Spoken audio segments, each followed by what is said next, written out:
In creating a coffee table variation of an earlier dining table build, we went from success to disaster quickly. After completing this coffee table, we were able to get a couple of photos of one variation we had planned, but shortly after completion we suffered a shop fire, damaging the coffee table and turning it from a $3,000 piece of furniture to a garbage can for fire debris.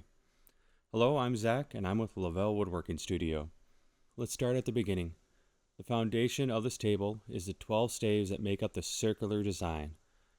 The edges are cut at 15 degrees to create a 360-degree circle, with each board trimmed previously to around 6.5 inches wide. This gives me some room to shape the base so the glue lines are softer and a little more rounded. Once the angles are dialed in, I lay out the staves in order and start the glue up. A little glue on each edge, 3 band clamps to apply adequate pressure, and the circle starts to take shape. This is where the project first comes alive.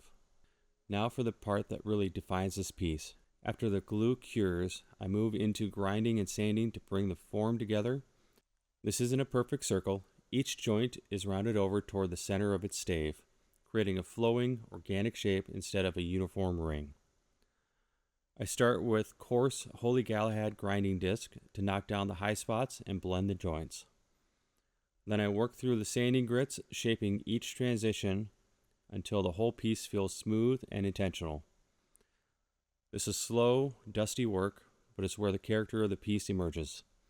Every stave has its own grain pattern in rounding the joints. Pull all those lines toward the center of each stave, giving the final form a sense of motion. This step is all about patience, checking symmetry, refining curves, and letting the wood tell you where it wants to go. By the time the sanding is done, the segmented circle looks like a single sculpted piece rather than a collection of parts.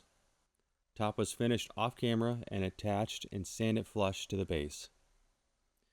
And here's the final result. The photo does not capture the depth of the figure and how it dances in the light.